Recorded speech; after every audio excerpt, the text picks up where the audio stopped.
Hello students, welcome back to my new video. आज मैं एक फेमस पोएट विलियम शेक्सपियर की लिखी एक फेमस पोएम के बारे में डिस्कस करूंगा, जिसका नाम है shall I compare thee to a summer's day. सबसे पहले हम दी पोएट विलियम शेक्सपियर के बारे में बात करेंगे। विलियम शेक्सपियर अंग्रेजी साहित्य के महानतम कवि और नाटककार माने जाते हैं। उनकी सोनेट्स प्रेम, सौंदर्य, समय और अमरता जैसे विषयों पर आधारित है। उनकी सोनेट 18 जिसका आरंभिक पंक्ति है shall I compare thee to a summer's day, विश्व की सबसे प्रसिद्ध प्रेम कविता में से एक है। यह कविता प्रेम की प्रशंसा मात्र नहीं है, बल्कि यह बताती है कि सच्चा प्रेम समय और मृत्यु से भी अधिक शक्तिशाली होता है, क्योंकि कविता के माध्यम से प्रेम अमर बन जाता है। अब हम shall I compare thee to a summer's day title का अर्थ क्या है इसके बारे में बात करेंगे। Shall I compare thee to a summer's day का अर्थ है, क्या मैं तुम्हारी तुलना ग्रीष्म ऋतु के एक दिन से करूं।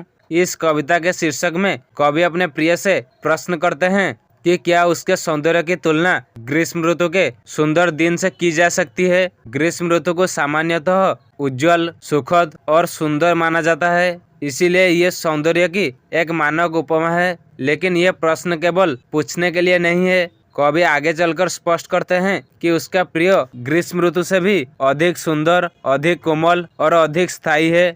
अब हम इस पोएम की सामरी के बारे में बात करेंगे। इस कविता में कवि अपने प्रिय के सौंदर्य की प्रशंसा करते हैं। वह पहले प्रिय की तुलना ग्रीष्म ऋतु के एक सुंदर दिन से करते हैं, लेकिन फिर कहते हैं कि उसका प्रिय ग्रीष्म ऋतु से भी अधिक सुंदर और मधुर है। ग्रीष्म ऋतु कभी बहुत गर्म हो जाती है और उसका सौंदर्य जल्दी समाप्त हो जाता है, जबकि प्रिय का सौंदर्य स्थायी है। कवि बताते हैं कि समय और मृत्यु प्रकृति की सुंदरता को नष्ट कर सकते हैं, लेकिन उसके प्रिय का सौंदर्य कभी कम नहीं होगा, क्योंकि वह इस कविता में सदा के लिए सुरक्षित कर दिया गया है। अंत में कवि कहते हैं कि जब तक लोग इस कविता को पढ़ते रहेंगे, तब तक प्रिय का सौंदर्य जीवित और अमर रहेगा। अब हम इस पोएम को टेक्स्ट के साथ एक्सप्लेन करेंगे। Shall I compare thee to a summer's day, thou art more lovely and more temperate. इन पंक्तियों में कवि अपने प्रिय से पूछते हैं कि क्या वह उसकी तुलना ग्रीष्म ऋतु के एक सुंदर दिन से करे।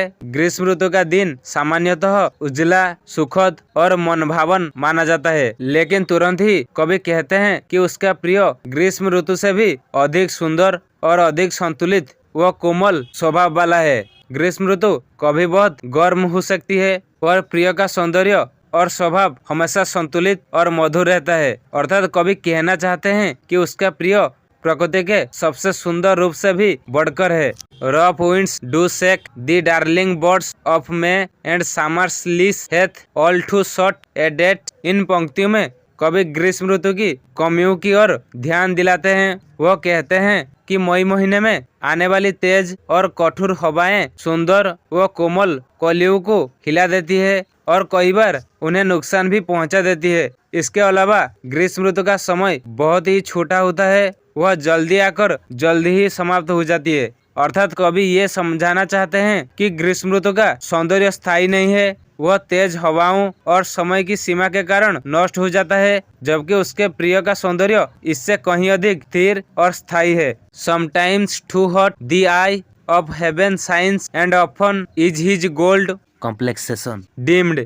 इन पंक्तियों में कवि सूर्य को आकाश की आंख कहते हैं। वह कहते हैं कि कभी कभी सूर्य बहुत अधिक तेज और गर्म चमकाता है, जिससे मौसम असहनीय हो जाता है, और कई बार ऐसा भी होता है कि उसका सुनहरा चेहरा बादलों के कारण धुंधला पड़ जाता है या उसकी चमक कम हो जाती है। अर्थात ग्रीष्म ऋतु का सूर्य हमेशा संतुलित और सुंदर नहीं रहता, कभी बहुत तेज होता है तो कभी उसकी चमक कम हो जाती है। कवि ये दिखाना चाहते हैं कि प्रकृति का सौंदर्य स्थिर नहीं है, जबकि उसके प्रिय का सौंदर्य सदा संतुलित और स्थायी है। And every fair from fair sometimes declines by chance और नेचर्स चेंजिंग कोर्स अनट्रिम्ड।